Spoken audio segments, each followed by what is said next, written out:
Welcome back to the capsON podcast. My name is Tyler Blumenstick, joined by Nick Tobias, Sam Meehan, and Anthony Mano. It's about to be, week 7 of the NFL season. Last week, there was a little discrepancy. We either went 4-2-1 or we went 5-3. I made the case for the Browns. Mano made the case for the Steelers. Obviously, they played each other, so we split that. How'd that game go? But aside from that, we got 4 wins and 2 losses. So not a bad week. Followed up our 7-1 week in week 5. We got a pretty good week this week in week 7. How you guys doing? Staying making money. Yes, sir. I went 2-0 last week, so I don't care. All I see is winners right now. All right, we have two quick orders of business before we get into Sunday night football. Yes. Or Thursday night football rather.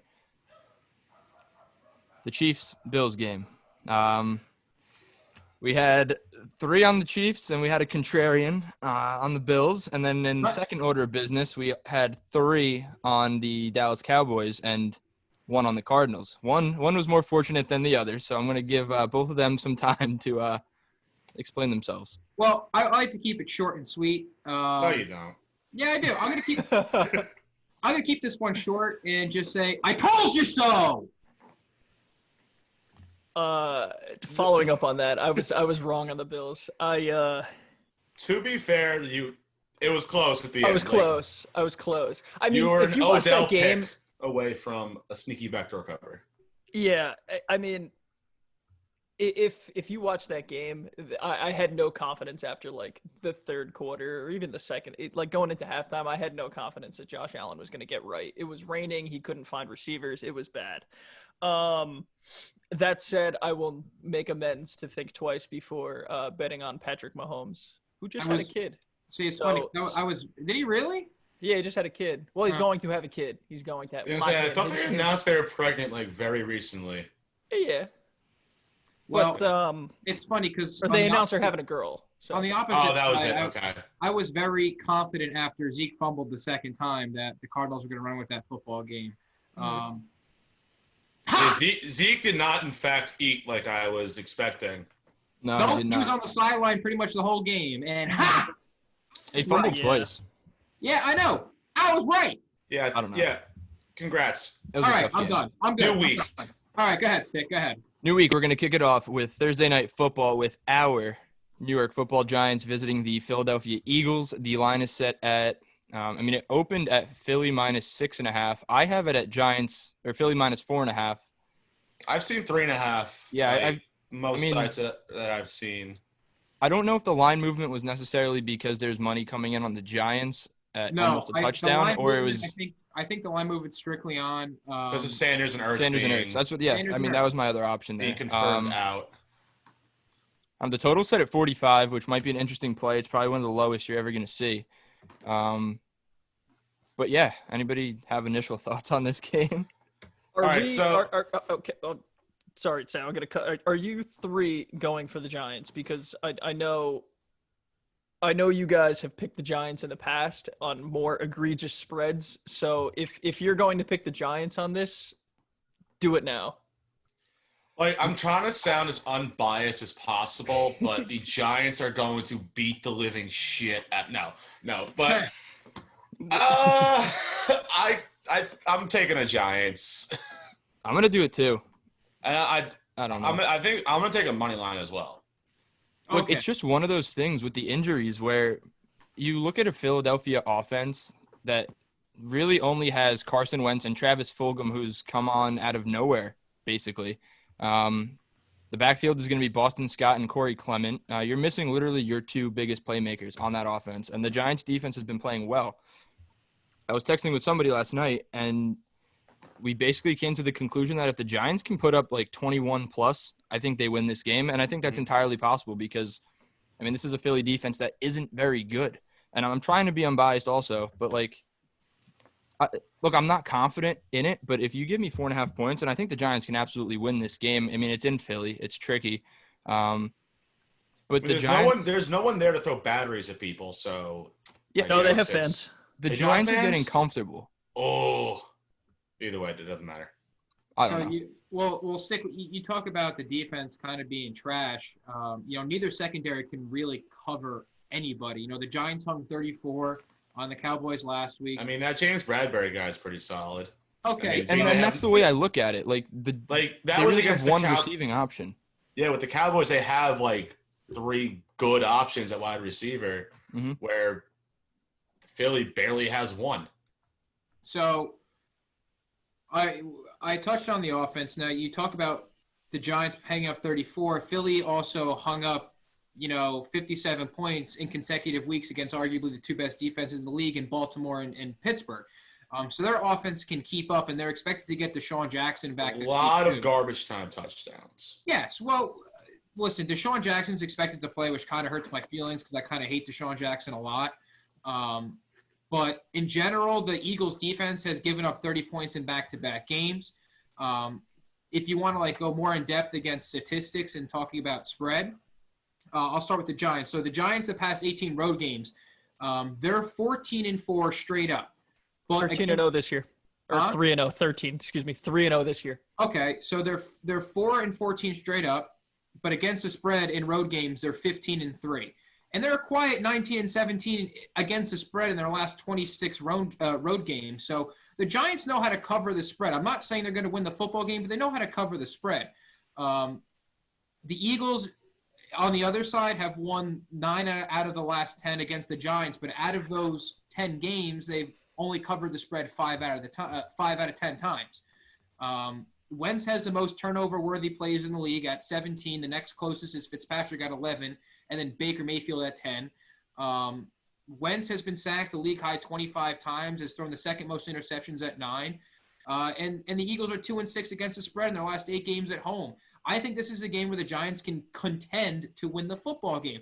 And 4.5 I feel comfortable with because I do think this is another game decided by a field goal, because we've seen it happen before in the Giants when Jake Elliott kicked that 60-something yard field goal. What was that, 2-3 years ago when it broke everybody's heart? I'm still pissed about that. So I'm not necessarily looking at the Giants to win this football game, but I'm looking at them to cover. And then I've already touched on how bad both defenses are, so I do think an over is a solid play here. The Giants don't have a bad defense. That's the thing. No, the Giants have the 5th best running defense, only allowing 3.7 yards per carry. So they'll be able to hang with Corey Clement and Boston Scott. But it's pass rush is starting to kind of figure out a little bit, and I think they're going to get to Wentz and cause some turnovers. And starting left tackle Lane Johnson hurt his ankle a couple weeks ago, and he went out last week, and then his backup got hurt last week. So Lane Johnson's expected to play, but if he feels any kind of discomfort and he goes down, you're looking at a 3rd-string left tackle, and you're looking at a Giants defensive line that knows how to rush the passer.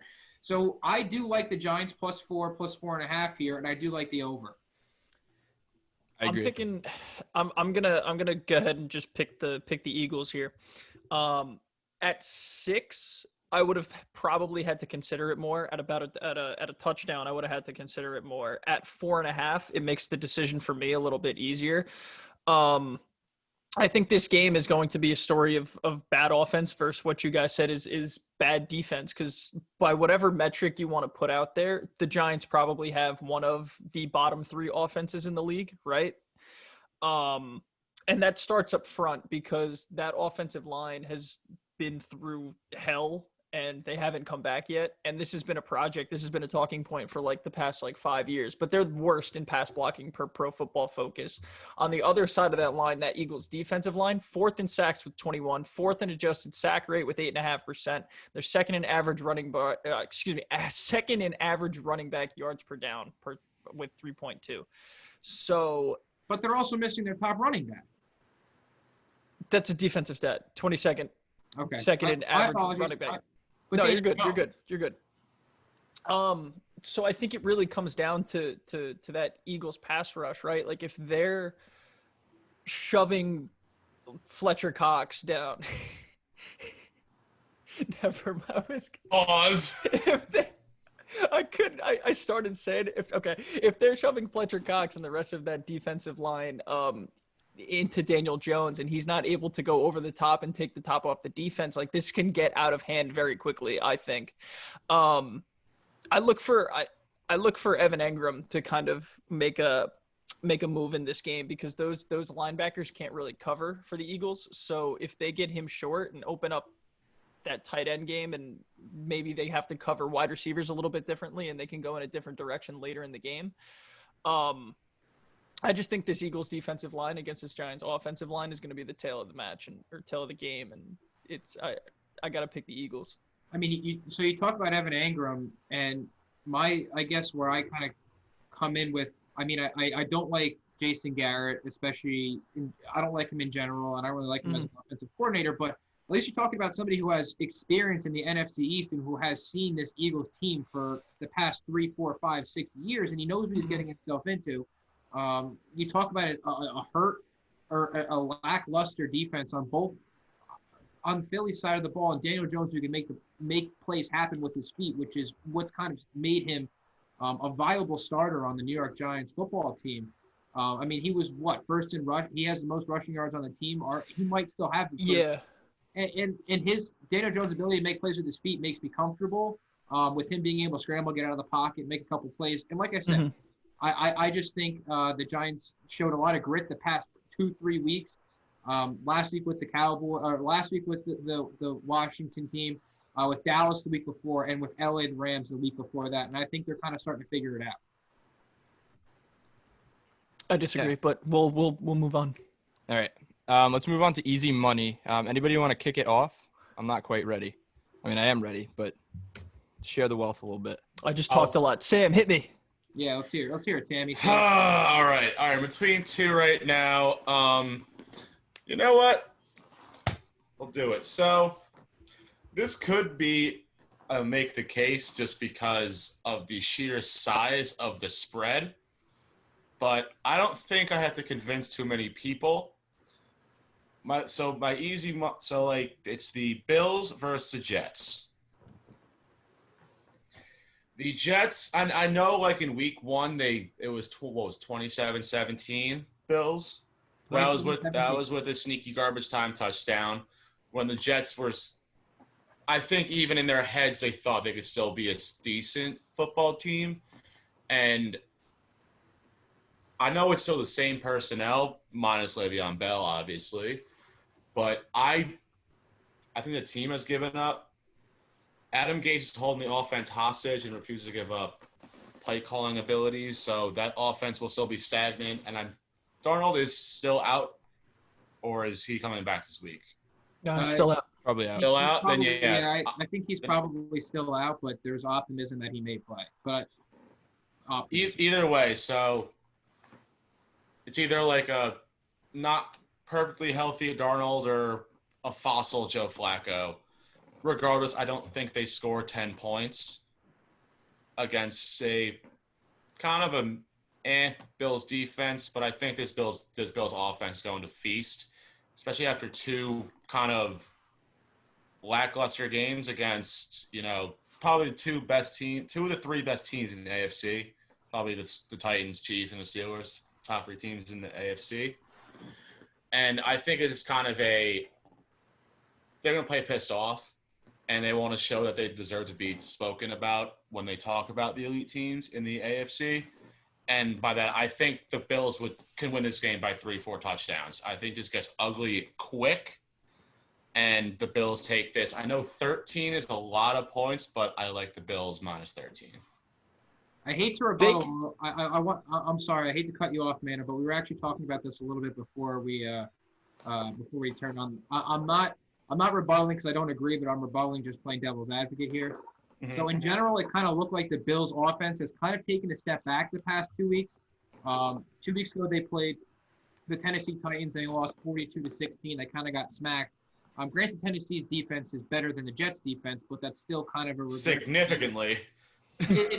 I still think it's a regression on the offensive side of the football, especially when you look at Josh Allen's supposed to be an MVP frontrunner. And then last week, they kind of got smacked around by a not good Kansas City defense. And that was Mano's case last year against Kansas City, was how bad their defense was. Josh Allen barely completed 50% of his passes. He threw for only 122 yards, and he was the leading rusher on that team. Their defense on the other side of the ball, the Bills defense gave up 245 rushing yards. The Bills defense in general are the 21st ranked defense, which is a huge step back from what they have been or what the Bills are as an organization. The Bills are the better team. The Jets are pretty bad. You're saying all this like, oh, they did this and that, but against the Kansas City Chiefs, as if the Jets are even remotely close to them in any aspect of the game. They can't run the ball like the Chiefs. The Chiefs, if they need to, they're Clyde Edwards-Helaire, that he's legit. He's a top tier running back already. And also, when you say that Josh Allen struggled to the pass, I think most people are going to struggle, especially in that weather that it was Monday night. Mm-hmm. Yes, agreed. Windy and rainy, even Mahomes at times didn't look very sharp. But agreed. I think the Jets are a complete dumpster fire. And this has to be the nail in the coffin on Adam Gase's career in New York, but you said this for 3 weeks in a row. Exactly, that's what I'm saying. Eventually, I've been saying you'll that get it for right. 3 weeks, but he knows something about the front office that they refuse to fire him. But no, but you're not wrong. That's the kind of the whole argument I had last week against taking the Miami Dolphins -8.5 against the Jets is because the Jets are a complete dumpster fire. So the thing is, the Jets will be able to score. I think they find the end zone. I think they find the end zone a couple times.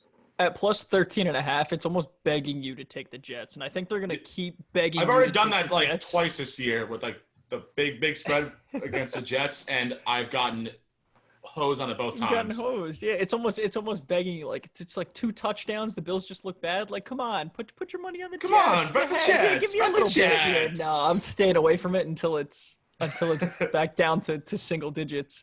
And then I'll start betting on their opponents. But no, I like a bounce back game from the Bills too. Mm-hmm. And getting into bounce back games, are we doing easy money? We're doing easy money, right? Right. Yes. We're doing easy money. My easy money pick is the Cowboys against the Washington football team. And I'm not in love with it. Interesting. But this is coming off a really bad Monday Night Football loss to the Cardinals, right? So for me, they looked like crap, right? And then for everybody else, they looked like crap as well, right? So I'm all aboard the bounce back Dallas Cowboys, kind of getting embarrassed at home and them going out and talking crap about their head coach. This is Dallas +1. It's a Dallas dumpster fire. 2 weeks ago, they talked about how they didn't put any effort in on defense. Yeah, but giving points to the Washington football team, no, absolutely not.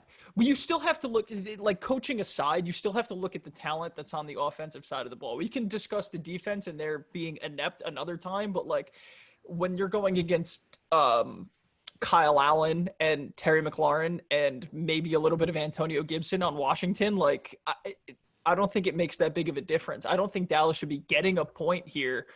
I think they run their own. They run Washington out of their own building. I'm all aboard the bounce back Dallas Cowboys this week. Okay, here's me being devil's advocate again. So this is another game I was talking about before we started. The record for the most points allowed in a single season is the 1981 Baltimore Colts, who allowed 533 points. Right now, It's a lot of points. Okay, so this year, the 2020 Dallas Cowboys are on pace to give up 581 points. So that is approximately 50 points more than the record. So Also a lot of points. Okay, so now you talk about, I know you mentioned about the offense, about how the offense is obviously better than the Washington football team, which is true. But with Dak, since the start of last year, the Dallas Cowboys are averaging 7.6 yards per pass, which is the league best. But with Andy Dalton last week, they averaged 3.9 yards per pass, which is the third worst.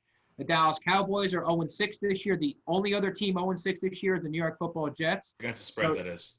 So they're also they're 0-6 against the spread. Yep. So those are the Jets and the Cowboys are the only team 0-6 against the spread. The Dallas Cowboys have the 32nd ranked defense. You think the Jets defense is bad? You should look at the Dallas Cowboys defense. Well, I know they're bad. Zach Martin might not be playing, so you're looking at a big game from Chase Young. I just don't believe in Dallas's defense, and I mean 1 point isn't enough for me. I want to tease this game up to Washington +7. I think Washington keeps it close.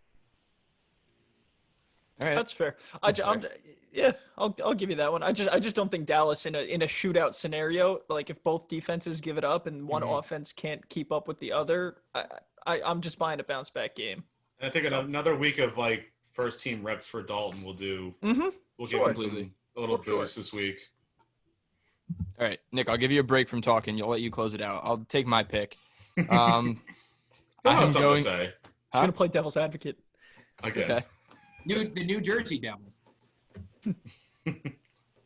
All right, so my lock of the week is going to be the Los Angeles Chargers -7.5 at home against the Jacksonville Jaguars. Oh, you're taking my route now. Look, yeah, I know Sam has a tradition of picking against the Jacksonville Jaguars. I just feel like you're stupid if you don't, especially this week. I think the Chargers are the best 1-4 team in the league. They have a history dating back to either last year or definitely last year, maybe even the year before, of losing extremely close games, like between a field goal by 1 point. Like it's ridiculous. Good teams too. It's just their history. It's just Chargers history. They do this every year. History repeats itself, though. History does repeat itself, but I mean, I don't think that's the case because you look at their team on a 1-4 record right now. They beat Cincinnati in Burrow's debut, which I feel like they should have. Then they lost to the Chiefs by only 3 points in week 2. Then lost to Carolina by 5. Lost to Tampa by 7, who's a good team. And they lost to the Saints by 3, who are also a good team. Justin Herbert's really coming into his own here. And, I mean, it's a shame that they're 1-4 because I feel like once they get Eckler back, they're going to really be able to make a run because that's just a completely new dimension to their offense that they're missing. And the Jaguars' their offensive line is absolutely compromised. It is not good whatsoever. That Chargers defensive line is going to be able to get pressure all day on Gardner Minshew, force him into mistakes. I just feel like this is very lopsided. The only thing that freaks me out a little bit here is the hook. I would try to get it under 7. It's sitting at 7.5 now, but I'm pretty confident that they get this done. So Chargers -7.5 is going to be my easy money pick. Even if you have to buy it down to 6.5, you're looking at probably -140, 130 odds if you buy it down on FanDuel or something like that. And if that makes you, take the hit on the money for almost a guaranteed touchdown win, you know? Exactly. Now, I agree with you. Both of these teams are pretty bad against the spread. Well, the Chargers are 4-13-1 against the spread in their last 18 home games. 3-1. Yeah, but they're 4-1 against spread this year. Okay, but we're talking about home because they're playing home. So they're. Justin Herbert hasn't existed. So 4 of their 13 losses have come when they were favored by more than 6 points, and the Jacksonville Jaguars are 2-8 against the spread in their last 10 when playing in the West Coast. But when you're making a point about Los Angeles Chargers defense reigning king in this game, you are not wrong. Their defensive line is good. Their secondary is very good. So I agree. I don't personally want to touch this game because I could see Jacksonville having a sneaky backdoor cover. I mean, look, Jacksonville's 1-5. But when you compare a 1-5 team with the 1-4 team like the Chargers, the Jacksonville Jaguars beat the Colts week 1, lost to the Titans by 3, which is probably their best loss of the year. They got routed by Miami 31-13. They lost to the Bengals 33-25. They lost by 16 to Houston, who's got superstars, but not a great team by any means. And then they lost to Detroit last week on Sunday, 34-16. So they're not really being competitive. They haven't been since maybe week 2. Week 1. Again, week 1 or week 2. Yeah, and then they just kind of fell off. So I feel like these are two teams trending in opposite directions. Herbert's figuring it out. The Jags are really trending down. So I'm comfortable with a touchdown spread here. All right, so I guess I get to finish off a lock of the week. My lock of the week is going to be Green Bay -3.5 against Houston. Green Bay is coming off of a really tough loss against the Tampa Bay Bucks on primetime.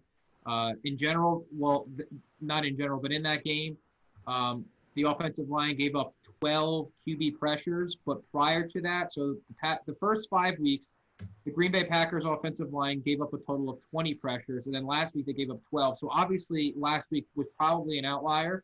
Tampa Bay's defense is actually performing pretty well this year. We'll probably get I'll get into it later in the podcast when we talk about Monday night.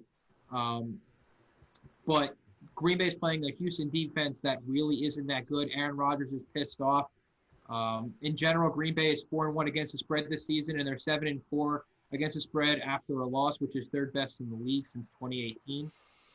They're 8-2 against the spread against AFC teams in general, and Houston just really isn't good this year. You know, they're statistic-wise, they're 2-7-1 against the spread their last 10 against NFC East or NFC teams.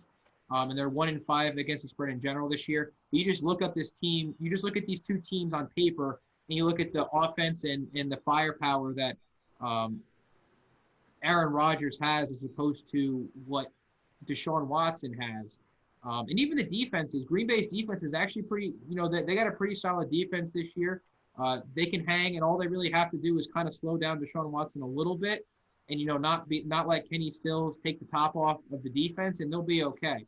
I see Aaron Rodgers throwing for 4 touchdowns this game and just kind of going off and kind of reminding everybody who he is and that he deserves to be in the conversation for one of the arguably one of the best quarterbacks in the league this year. Yeah, I'm with you 100%. I was going to throw them in as my make the case, so I have nothing against you, and I completely agree with everything you just said. So, Great. Cool. All right. Let's move on to make the case. I will kick it off here, and I don't love it, but I'm going to do it. I have the Cleveland Browns -3 against the Cincinnati Bengals. It's in Cincinnati. I'm a big Joe Burrow fan. I really think that he's going to be a great, great player in this league, but he doesn't have the team around him yet.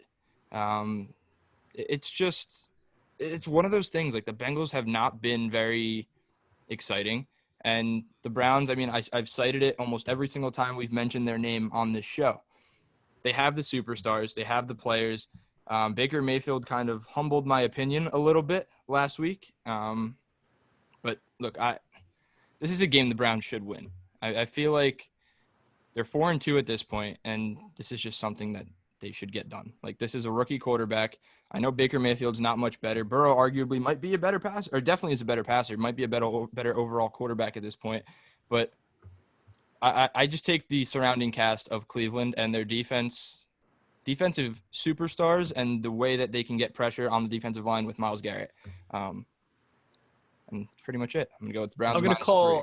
I'm gonna call this game a media game, right? And this is what's gonna happen. If the Browns win and they stomp them out of the building, the media is gonna be like, what kind of Browns? Like, this is what the Browns team could be. Like, look what they did against this team. They're good. Here we go again. Look at the stars they have. Look what Odell did. Look what Jarvis Landry did. Look at Baker Mayfield when he's able to stand upright and not throwing into double coverage while holding his ribs. And if they lose, it's going to be the exact opposite. The media's going to be, my microphone just fell. There we go.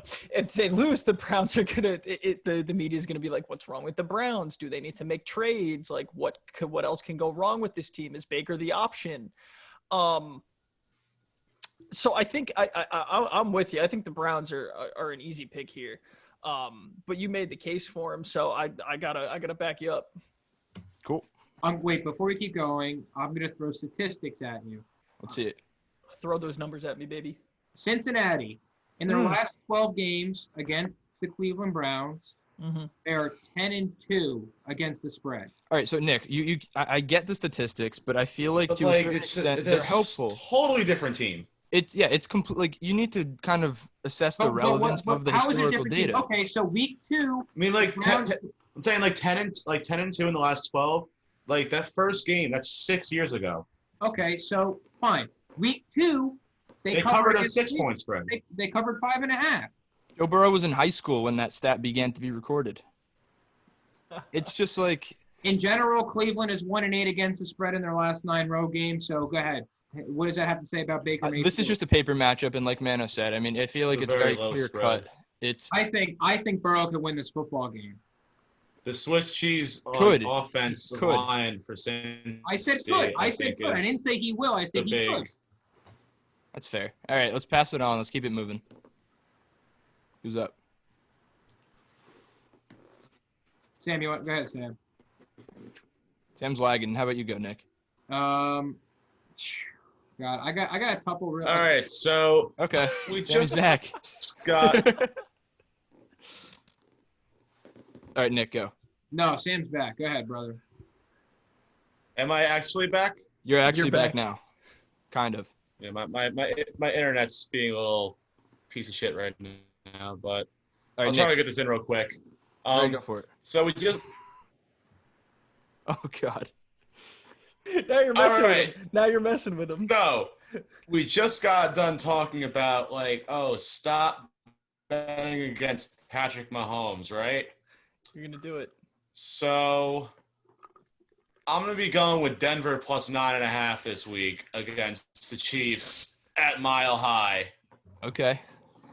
Oh, I got this same reaction like 3-4 weeks ago when in the same kind of thing on the road, 4:30 CBS. Tony Romo's there when they barely squeaked out a win against the Los Angeles Chargers. Now that was at home actually, but still, I think the team is starting to get a little more healthier. The Denver Broncos with Drew Lock back at quarterback. I think Bradley Chubb should be playing this week again. And the defense is starting to look pretty solid in Denver. And I think just Mile High is a tough place to go and win, let alone cover a 9.5, 10-point spread, whatever you're looking at. I think that's just a lot of points. And this is kind of like one of those games after a big win against a good Bills team. Kind of not a letdown, but, Denver will hang with them. Divisional matchup, I could see, I think 9, 10 points, whatever you get, is too much. And Nick, I can already see Nick is itching Nick to has a get problem at me with right every now. pick that's not his own. Before you fight Sam on betting against Pat Mahomes, I'd like to put in there in full disclosure, we are not an anti-Chiefs or an anti-Pat Mahomes gambling podcast because I think our credibility would be down the tubes if we bet against Pat Mahomes every week. I feel like someone does though, every week. I mean, You're not just betting against Pat Mahomes, but you're betting against Andy Reid. Andy Reid is 21-10-1 against the spread against divisional opponents, and that dates back to Broncos teams that are better than the ones. What about this year though? I don't care about this year. You want to talk about better against the division this year, spread wise, they're 0-2. Okay, but I don't care what you did for me in the past. What are you doing for me now? mm. And this year, their two divisional games, they won 23-20 against the Chargers in overtime, and then they got kind of the break speed off of them against the Raiders at home. I guess that's why we call this segment "Make the Case." Yeah, no, I'm What's Mile High without the fans? What is Mile High without the fans? The altitude. Altitude. Yeah. The altitude plus the fans. So now the main thing is the altitude. Why, Nick? You think they need the fans to suck the air out of the stadium or something? Yes. Yes. Generally, I do. I think 9.5, 10, whatever you're looking at is too much. I think it's a lot of points. Okay, go ahead, man. It is a lot of points. Man, I'll make your case. I'm gonna make the case for the Seahawks and Cardinals. For the Seahawks against the Cardinals. Okay. Yeah, I'm taking. Yeah, my bad. It's Seahawks minus 3.5 coming off a bye week against the Cardinals, who just played on Monday. I don't think the short week coming from Monday to Sunday really plays that big of a deal. But I think the Cowboys gave the Seahawks the blueprint on what not to do against Arizona, and obviously, I put a lot more. I put a lot more of my stock in Russell Wilson than I do Andy Dalton. So for me, I see the Seattle team, and I know I said last week that the Packers were the best team in the NFC, but I'm going to pretend I didn't say that because they just got the break speed off them. But now the Seahawks, best team in football, or best team in the NFC at least. 3.5, not enough points for me to stay away from this one. Even if this comes down to a last minute scenario where the Seahawks are down and you need Russell Wilson to go up the field and score a touchdown, I think 3.5 is a good number for the Seahawks team. So I think that one's I'm making the case for the Seahawks. This is the only pick I might agree with all day for me. Yeah. And it's tough too because the Cardinals defense is really good. They're better than I think. Wait. They're Can we good. plug a clip in there from last week about him saying how bad Yeah. Arizona Cardinals defense is, and then Yeah. he just said how good it Yeah. is? Yeah, and then they curb stop the Cowboys. That's how like numbers and stats work. You play well and you go up. Now they're pretty good. They're better. I will give them credit where credit is due. They have been a lot better than I expected them to be and than I have given them credit for. But I don't think it matters against Russell Wilson. I don't think it matters as much against Russell Wilson than it did against Andy Dalton. And this is a Seahawks defense that isn't as good as, we've seen in years past. And everyone's going to be like, this isn't the Legion of Boom team. It's like, obviously that was 6 years ago, but I just think if this is a high scoring game, I would rather take the Seahawks to win by 3.5 than hope and pray that Arizona can keep up with them, I think it's a good I'm with you. money one too. I mean, I could see Seattle just blowing the brakes off of Arizona and just not even worrying. Yeah, I mean, it's possible. Coming off a bye, Cardinals I are like a different team every week. Yeah, I mean, I'm a big fan of the bye bump. Like if you're coming off a bye, like I'm more confident that you're going to win the game at the very least cover the spread. In this case, Seattle has to do both, obviously, but 3.5 points for me is easy money. All right, so All right, Nick. my make the case this week is going to be the Pittsburgh Steelers plus what do we have, man? I pick 'em right Plus anything is ridiculous. Yeah, so I'm taking the Pittsburgh Steelers +1, money line -1, anything. I think the Pittsburgh Steelers win this football game outright, and I don't really think it's too close. I'll start with the Tennessee Titans. So the Tennessee Titans, they lose their starting left tackle and Tyler Lewin, which is a huge hit to the team because he was giving up the fewest quarterback pressures in the league. But I mean, I guess the bright spot of their offense, or the really, the cornerstone of their offense is Derrick Henry. So Derrick Henry has 442 yards after contact, which would in general by itself rank third in total rushing yards. So it's the Derrick Henry show there, and if you stop him, you make you make Ryan Tannehill throw the football, which he got ousted out of Miami for a reason. He can make the throws. Maybe. Oh, you're reaching now. You're reaching. Really reaching there, You're buddy. reaching now. Okay, so Tennessee, their offense has feasted off of poor defenses, and all the teams that they've beat have had bottom five. They've played defenses that are bottom five in total efficiency. So they clearly are having trouble against, or they can have success against bad defenses, which should happen. But when they did play a good defense, which is the best defense they played was the Denver Broncos defense, which is the 6th ranked in efficiency on the defensive side of the football. They only put up 16 points. So you already look at a jump from Tennessee, scoring around 30 points a game when they play really bad defenses, all the way to 16 when they play a half decent defense. I talked about Tyler Lewin and his absence in this offense in the offensive line. You're already looking at Pittsburgh defense, who was arguably the best defense in the league, who was first in rushing defense, second in efficiency. They're first in giving up yards per carry. They lead the NFL in pressure rate at 50%, and no team has ever finished over 50% since 2006. All they have to do is stop Derrick Henry, and they're going to be fine. Ben Roethlisberger looks comfortable. He's got Chase Claypool. He's finally got a big target he could throw to. They have a good two-headed monster in the backfield with James Conner, Benny Snell.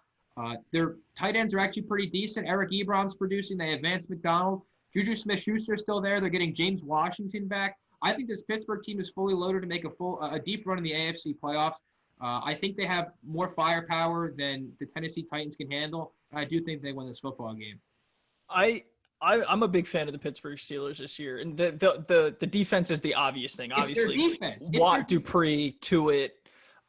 They did lose Devin Bush, which is and that hurts. That really stinks. But the offensive side of the ball for them is kind of what scares me, and it's not that they're not like talented, because we've seen what they can do. Obviously, Claypool is a different beast, and like Juju Smith-Schuster, like we've seen what he can do in the past, but like for the past 2 years hasn't really been a huge factor. He's been a good wide receiver, but he hasn't been like rookie year Juju Smith-Schuster, where everyone was projecting him to be like a top 10 wide receiver in the league someday. I don't know if it's like a usage thing, or if like Ben Roethlisberger, if like their offense is limited by by Ben Roethlisberger's ability. It's weird because this offense can put up. Do you trust Pittsburgh's offensive weapons or passing weapons, or do you trust Tennessee's passing weapons?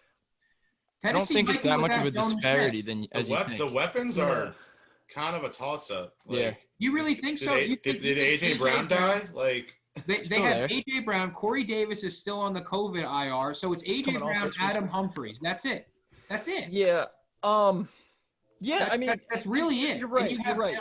And Jonnu Smith. You can't forget about Jonnu Smith. Jonnu Smith. That wasn't a joke. It was not a joke. He might not play. Yeah, but they got Frisker, whatever, man. See, he put up points last week. Whatever, man. That's but no. I'd put AJ Brown above both Juju and Claypool. I probably would as well. Okay, but now you have him guarded by Joe Hayden, Minka Fitzpatrick, Terrell Edmonds. I mean, come on. That's a good point. I think this Pittsburgh offense can stand to do more. I don't know if they're afraid to because of Ben Roethlisberger's either ability or age or something like that, or if they're just comfortable squeaking by. That's the only thing that concerns me. I think that Pittsburgh defense is good enough to beat anybody. So I'm with you on offense to maybe under 20. Okay, so you hold the offense to under 20 points. I think Pittsburgh has more than enough ability to score over 20 points. Sure. And I mean, and if you're giving them 1 point, that's all they got to do is basically just win the game. So I am with you on Pittsburgh. Just I think you're writing off Tennessee. Yeah, I mean, as a little too easily, but I do think Pittsburgh is. I think at this point the best team in football. And I think the case can be made. Sure. Yeah, I would put them right now. Like my power rankings, I probably put Pittsburgh number 1, and they'll win this game. But I think you're kind of underplaying the skill of Tennessee. I gotta taint the skill of Tennessee to make the case for Pittsburgh. Fair. Sure. I have like an opposite mindset on this. Like Tennessee could possibly be a better team than Pittsburgh is. Like it's not that far-fetched. That's the thing. Like I wouldn't put Pittsburgh above a team like the Chiefs. If you're talking about balanced, yes, Pittsburgh's more balanced in terms of offense and defense, but there are much better teams in the league than the Pittsburgh Steelers. Yeah. I'd put the Ravens above them. I would put the Chiefs above them. And I could even sit here and give you a pretty decent argument as to why the Tennessee Titans are above them. And this game is in Tennessee, so yeah, with I don't know. 2,000 fans? It's the travel, though. That's the thing. It's not just the noise. Pittsburgh, Tennessee, come on. You get on a bus, you get on a plane, you relax. These guys are used to it. They're not traveling cross country, so I'm not really nervous. All right. I mean, that's why we're making the case. If we're going to put an argument about it, it's probably about as good as make the case as we're going to get here. So it's true. All right, let's move on to Sunday night. We have the Tampa Bay Buccaneers against the Las Vegas Raiders in Allegiant Stadium in Vegas. The line is currently Tampa Bay -3.5. It opened up at -2. Total opened up at 53.5. It's now sitting at 52. This is going to be a good game. I think it's an easy pick for me after seeing how Tampa Bay played last week. Look, Vegas coming off a bye with John Gruden scares me a tiny bit. They're at home. I feel like all of the logistics play into their favor in that regard. But when Tom Brady starts to heat up, I feel like you don't bat an eye, especially when he has a defense behind him that he's used to having, because he had it in New England and he has it here now. I just think if Tampa Bay can stop the run, which they do very well, Darren Waller and Ruggs are really their other options. And I feel like their linebacking core is very suited to stop Darren Waller with a guy like Levante David. You have Devin White, who's a rookie, quick guy playing on the inside. He can cover a tight end. And then you have Sean Murphy-Bunting.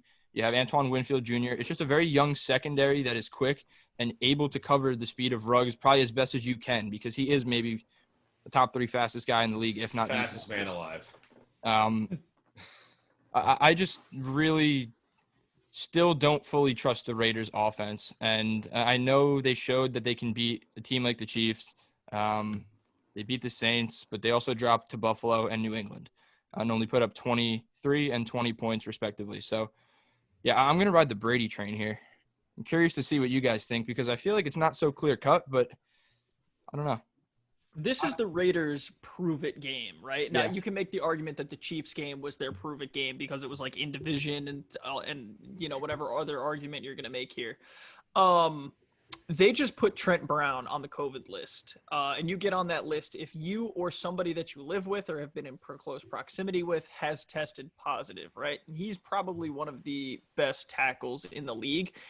That hurts when you're going against a defensive line that boasts Shaq Barrett, Ndamukong Suh, Jason Pierre-Paul, Levante David coming up the gut. That's tough for them to withstand that. I don't think the Raiders are ready for this one, even coming off a bye. I gotta take the Buccaneers -4. Or what did we say it was 3.5? 3.5. 3.5. I see this as probably like a 5 or 5.5. So if I can get that, it gets there though. Huh? I think eventually it will get there. I think so. Yeah. So if I can take this now at 3.5, or even it opened at 2, so like I feel comfortable. I don't know if the Vegas is buying the Buccaneers offense yet. But when you've got a guy like Mike Evans and Chris Godwin who are getting healthier by the week, and Tom Brady throwing passes, and a decent running back and Ronald Jones, I don't know why this is 3.5. I gotta take the Buccaneers here. I feel like it's just the home field 3-point swing because that would sit it right at like 6.5, 6. Another thing to look at here is Vegas is 5-0. They're over-unders. So every single one of their games have gone over. I love the over. So if you're looking at this, and right now, what are we sitting at right now? We're sitting at 52.5, 53? 52. 52. Yeah, I like that. That's I can take that. And this is a Buccaneers defense that's probably the best in the league. At least I think, at least by DVOA, which is a stat by Football Outsiders, and it's really not even close to whoever's in second. They're also second in interceptions and sacks. So I just think that defense is going to be too much for Derek Carr. Even though he doesn't turn the ball over, they're going to be punting a lot. Bet the over on punts too. I want to take the over. No, not the over. The Raiders so bad. It's tough. It really is. I tough. think like as of where the line stands now, I do got to go with the Bucs, but I'm gonna wait and see like where this line goes, because if it gets to 5 or 6, I think at that point I would take the Raiders. Sure. And I think like I'll post that on Sunday, but if I'm gonna make a pick right now and it's not gonna be a spread, I'm gonna take over 52 as like my official pick for this game. I think that although like they put up 30 against the Packers, the offense is starting to find its legs. I mean, you're saying with those two big receivers, and they're getting Gronk in the mix too on Sunday, which is shocking. Which is the first time really all season like he looked solid. And Ronald Jones is a very I think a very solid running back, and especially if Fournette's also healthy this week. I don't know if he is or not, but Not really. Yeah, even if he's not playing, like he's still a viable option in the backfield. Ronald Jones is, and I think the Raiders.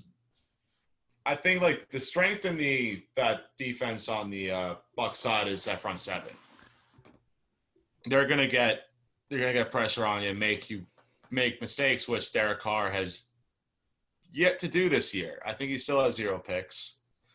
He has one last week, I think. Did he throw one? He'll throw another one this week. He'll throw another one this week. But I think like a 31-24 game. That's what, 55 points? And I think that's low ball on how many points can be scored in this game. All right, well, I guess I got to play contrarian here, and I'm kind of happy to do it, but I am going to take the Las Vegas Raiders plus 3.5. You know what? I'm with you, Nick. I like the Las Vegas Raiders this year, and I would absolutely think about sprinkling some jaunts on that on their money line. I really like what the Raiders have done this year and how they've kind of come out and proven everybody wrong. Everyone kind of wrote off their team and said, oh, Derek Carr isn't the answer and John Gruden isn't worth $100 million and this and that. I mean, yeah, granted their record is 3-2, but they've only faced one team with under a 500 record, and that was the New England Patriots. They beat New Orleans, they beat Carolina, and they hung 40 up on the Kansas City Chiefs. So obviously their offense is there, and their offense can click. The offense, the mind of John Gruden, I think, is what kind of puts this over for me. John Gruden's been watching Tom Brady for how long as an analyst and how long as a coach. He's been analyzing him on ESPN. He's been analyzing him on primetime football, and he knows what Tom Brady does. He knows what Tom Brady's going to do. Now you're talking about an aged Tom Brady who probably sells himself out a little bit more than he used to. I think he has enough to draw up a decent defensive scheme to kind of keep Tom Brady in check. Now, I'm not going to deny the Tampa Bay defense because they're first in their coverage grade. They're second in their pass rush grade. They have the league's best defense. Their defense is obviously there, but that doesn't mean a defense can fall. I mean, I think everybody here would rather have – I would rather have Pittsburgh's defense over Tampa Bay's defense just in general. Statistics don't mean everything, but I just don't think their defense holds up. Brady in general has lost 5 straight primetime games. He also, in all of those 5 straight games that he's lost, he's gone on 0-5 against the spread. 4 of those losses did come with the Patriots, and 1 came with the Bucs. He did hang, a decent amount up on the Green Bay Packers last week, but inconsistency has been a problem for this Tampa Bay team. They came out and they looked all right the first couple weeks, and then they lost to the Bears, and then they beat down the Green Bay Packers. So what kind of Tampa Bay team are we going to get on Sunday night? That's kind of what I think. I know what I'm going to get from the Las Vegas Raiders. I know I'm going to get a hard-fought game on the offensive side of the ball. Derek Carr seems like, he's not doing good, but he's doing more than enough. Him only throwing 1 interception through 6 games is pretty crazy. Last year he's throwing picks left and right, 2-3 a game, and now he's kind of putting up the points. The Raiders in general are averaging 8.2 yards per pass attempt, which is the fifth highest in the league. The Vegas Raiders are 4-0 in primetime games, going 4-0 against the spread. Again, Vegas's defense isn't outstanding like Tampa Bay's defense is, but I like the offensive mind and just the overall mindset of John Gruden here. And I think coming off of a bye week, he not only had a week to prepare. He watched what Tom Brady did last week and was able to listen. We've all seen him on ESPN. We've all seen him draw on the screen and do the QB rooms and stuff like that.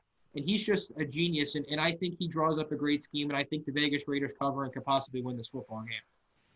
For $1,000 to any of you guys, can you name the Raiders' offensive and defensive coordinators? No, but it doesn't matter. It's John Gruden. Both are John Gruden. I was just curious. I had no idea either, and I like to think I'm pretty good at least main guys across sports. Their defensive coordinator is an individual named Paul Gunther, who has had stints in Oakland for the past 3 years. Before prior to that, he was in Cincinnati under Marvin Lewis. Their offensive coordinator is an individual named Greg Olson, who has been the Raiders offensive coordinator for 3 years. Prior, he was in Jacksonville and Oakland again. Cool. So I was just curious. I throw $1,000 on the line. Listen, that I know I could. But I know I could have retained. The way that Mano and Stick talked about this game, you guys didn't really sound too confident that the Raiders. I'm not. The Bucs are going to blow the wheels off, and that's another. That makes me feel good when I feel taking the Raiders plus 3.5, because this is an easy. This makes me feel good when I think the Raiders, it's going to come down to the last possession, and I think the Raiders, all I got to do is kick a field goal to win the football game.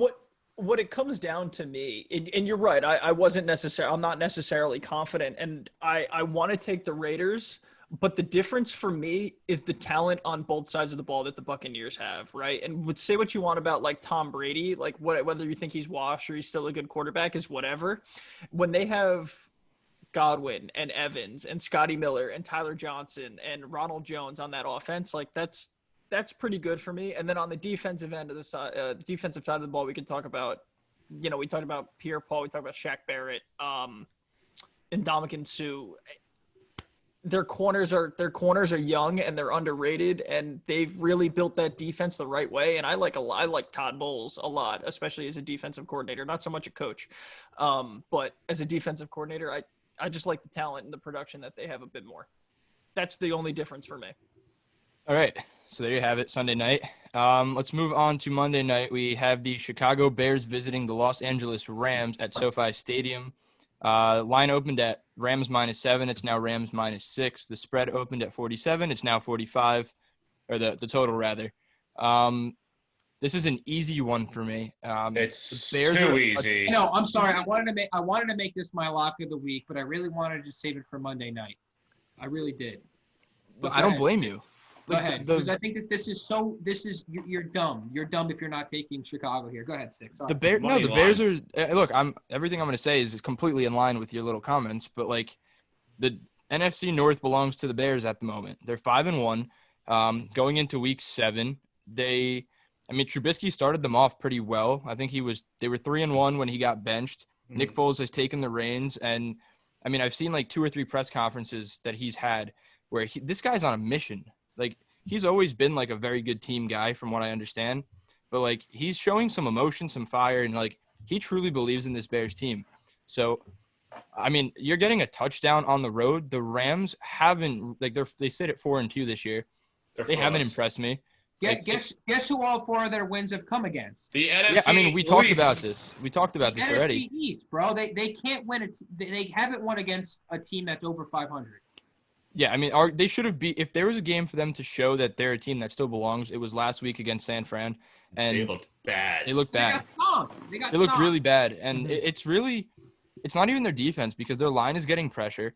The offense is just not doing well. Like, they're not scoring points. And the way the Rams offense is operating this year, scoring 16 against San Fran, they put up 30 against Washington, only 17 on the Giants. They played a back-and-forth game with Buffalo, put up 32. They put up 37 against Phillies, a bad team, and then they put up only 20 against a really bad Dallas defense in Week 1.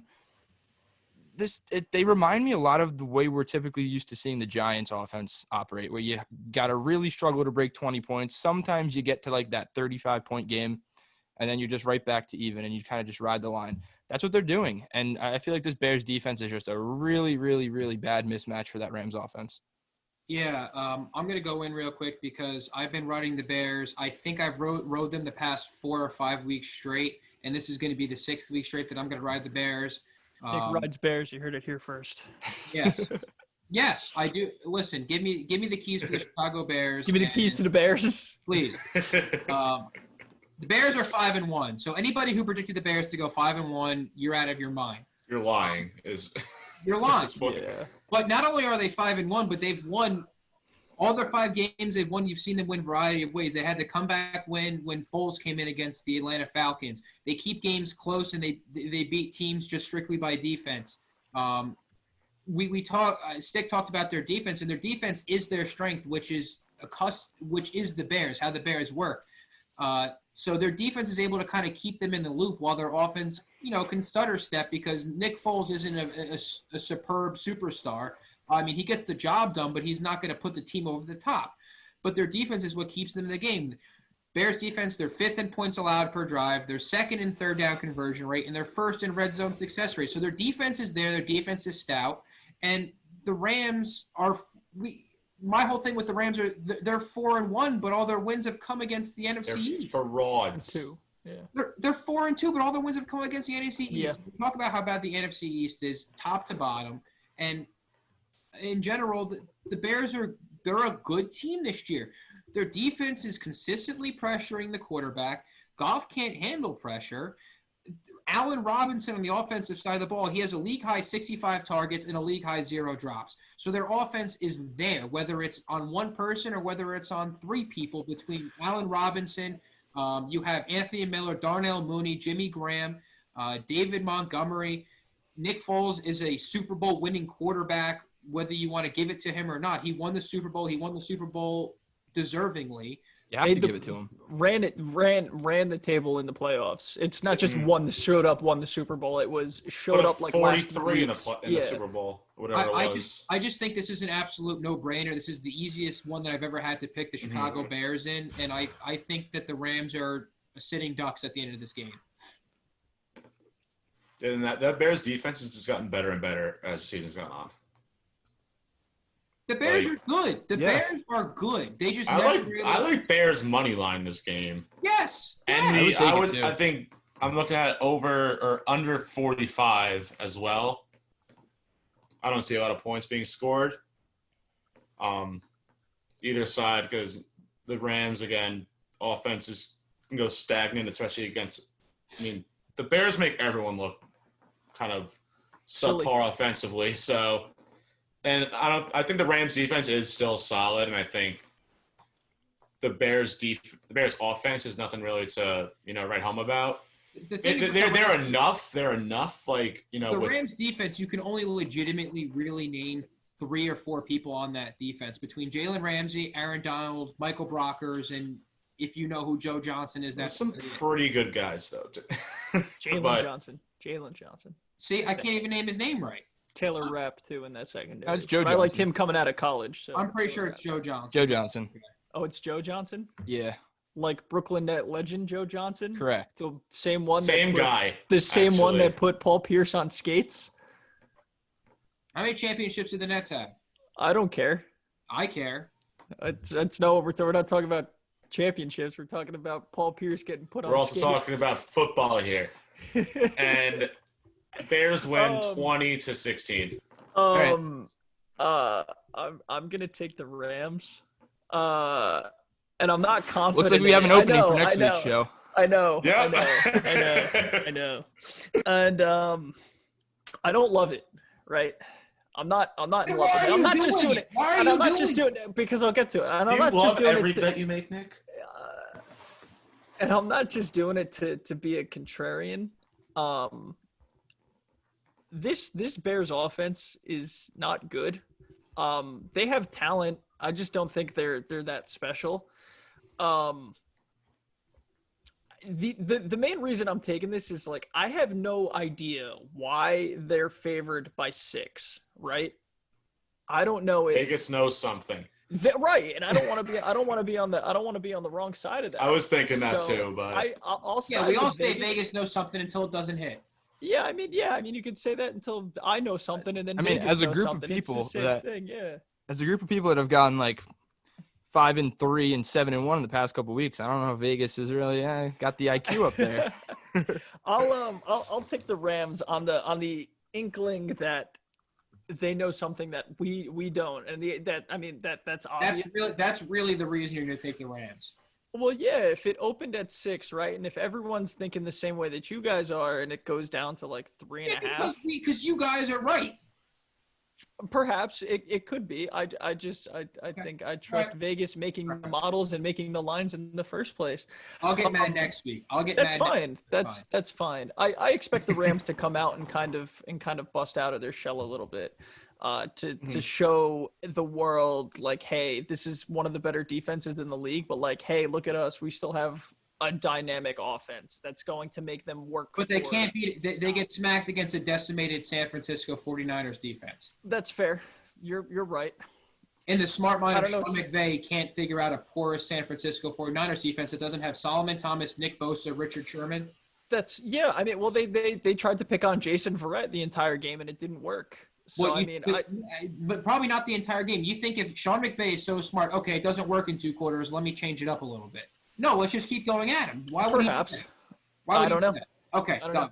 Sorry. I will take. Who knows? I got to take the Rams here. All right.